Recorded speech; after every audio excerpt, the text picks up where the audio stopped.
Hello everyone, welcome to another episode of All Things Dee. I'm so excited to have you here. And of course, as you can see, I'm loving my new space, my office, right? Today I want to talk a bit about 8 things that limit our networking circle, our networking space. We go through a lot in life. That's just the fact. Everyone is trying to get to their goals while also, trying to build relationships and all that. But it may not always be easy, and I totally get that, right? Today I want to talk about 8 things that I believe stunts our power, stunts our growth in networking with other people. The first thing I want to talk about is limiting beliefs. So I came from Delta State, right? And I have awesome parents who just believe that you need to go to school, you need to get a job, and you just need to do your 9 to 5. There was nowhere I was taught that, you can just go out there into the world and network. First of all, upbringing wasn't it when it comes to meeting people. I was always at home. We were caged at home, so there was no room to even experiment this whole networking thing. I'm just learning. I have to put that out there. I'm just learning, okay? Limiting beliefs. If I had taken on those beliefs of the fact that everybody is out to get you, or you're not sure of people's spiritual status, like my dad would say, I don't think I would have gone for over 5, 6, 10 events in the past 2 weeks, because I literally have been hitting myself hard when it comes to meeting new people, right? Limiting beliefs is a reason why most times we don't grow our network, and you need to check that out. All right. The second one is a lack of a value proposition. Now I went for an event, but I have nothing to offer anyone. How confident do you think I would be when it comes to walking to the Director General of an NPC? How do you think I would approach someone who is a fashion blogger or a fashion designer when I don't have a value proposition to engage that person?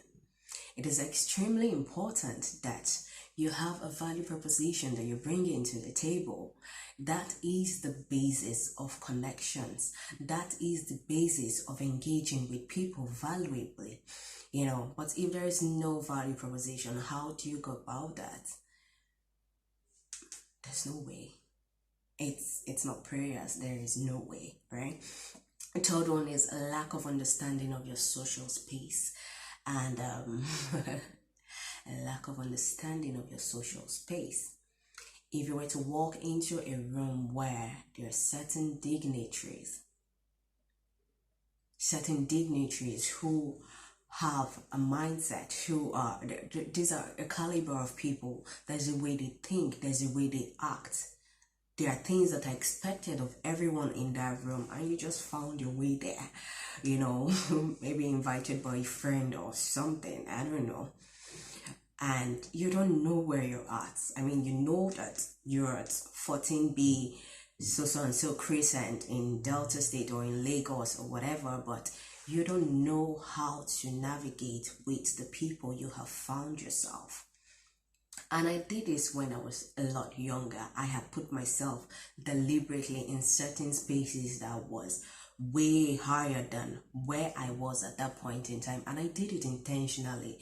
It's either you fail forward, or you never learn, right? You never learn. It is important that you put yourself in situations where you get to understand the mindset of these people. How do they think? How do they talk? What are the expectations of people in this room when they call for an event? Without that, there is no way you can navigate in the social space you have found yourself. Extremely important. You need to know where you're at. You need to know that this type of people, these variants, they don't speak this way, they don't act this way. They are not expecting you to bring so and so amount if they were calling for a launching or something. They don't. But you don't know. And how do you become valuable to a space where you have no idea what it is about, what makes them peculiar? What makes them peculiar? You need to understand your space. The fourth one is the elite mindset or the pauper mindset. I mean, high performance networking is basically goal oriented, and it's basically, I want to get this done and I have something to bring to the table to get what I want from other people, right? And for those who do not have that elite mindset, you struggled and you found your way to an elite space, but you're still with a pauper mindset. You're still with a coin mindset where you just want to keep taking and you have nothing to offer. They're going to catch you very soon. That's just the truth. They're going to catch you. It's going to catch on you. I mean, he's going to catch. You're going to get caught in the act. That's what I'm trying to say. You're going to get caught in the act because you're faking it. I've been in several spaces, elite spaces, and I know what you're all about. But that was a learning process for me then. I got the lesson and now I am implementing it in the spaces I find myself at the moment, right? The elite mindset basically is we are here to exchange values, right? Nobody is being parasitic. Nobody is being trying to steal from another person. If you don't have values to give, you won't get any value from anyone. It's that simple. It's that simple, right? And the sixth point or the fifth point I would like to talk about is a lack of a standard. Well, this is related to self-esteem, estimating your worth. And I have come to learn that in a very, very full, whole way.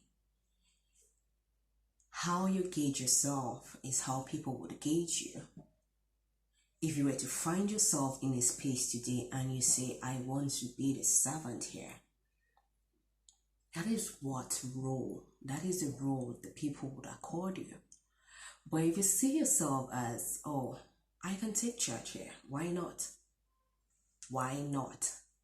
Right? I mean, the people doing it, they don't have two heads. You get what you want because you have the right estimate of your value, you have the right estimate of your worth. And it brings me to business, it brings me to career. If you were to meet with someone who was looking for a director general with experience, you know how they want 35 years experience and you know they want you to be 50 years old at the same time. I don't know, did you start working at 15? I don't understand, but that's how it is here in Nigeria, especially, you know. But you walking up to that person and telling the person that I have what it takes, I may not have 35 years experience, but you're able to give the person a breakdown of how much they're going to profit from you being the head of that department, in spite of you being unqualified according to their standards. It gives you a lot of room for growth. It gives you a lot of room to engage with people who otherwise wouldn't have thought that you were capable. Having your estimate, having your worth estimate, or having your self-esteem intact actually helps in networking. And if you don't, it helps. It doesn't help. It stunts your networking abilities. 16 is identity, and I think it's related to the last point I talked about. How you see yourself is how others will see you. The next point is a lack of strategy or a lack of there is no plan. Like you don't have a plan. You don't have a plan. It is extremely important that you have a plan when you go to network with people. And I have watched several movies where they can tell you the figures you're gonna get if you were to invest in their company or if you were to partner with them. Like some people are really, really intense. They're really, really crazy. The level of detail when it comes to how they network with people, it's extremely beautiful. I don't know what other words to use. It's extremely beautiful. How would you walk up to someone? How do you expect the person to react if you were to walk up to them and tell them $500 million, this is what is going to get you in 6 months. These are the channels we would use in promoting your goods. This is what we're going to, you're breaking everything down. You're breaking everything down. First of all, you've caught the person's attention. You definitely have caught the person's attention. That level of planning, that level of strategy, that level of calculation is not seen everywhere. So of course you have gotten the person's attention. Please do that. It's extremely good, right? The last one is a lack of a clear vision. A lack of a clear vision. You need to have a clear vision. You need to have a clear vision when it comes to networking. I've said that before and I'm gonna say it again because that is what helps you set your goals when it comes to networking with people. So I think that's self-explanatory, right? Thank you so much. When it comes to networking, I would like to say it's good to have a superior belief system, but not necessarily be superior or not necessarily act superior. I spoke to a friend recently. I was like, he was like, you have to be cocky when you're making those deals. How did you think I signed with MTN? How did you think I did this and did that? He's a guy. You have to be cocky, but when it comes from a lady, it's a different ballgame entirely, and I don't want to get into that right now. But having a superior belief system helps set you apart, but you don't necessarily have to act superior. Thank you so much for watching, and I'm glad I did this video because I've been doing a lot of networking and I hope we all grow together. Have a lovely day. Bye.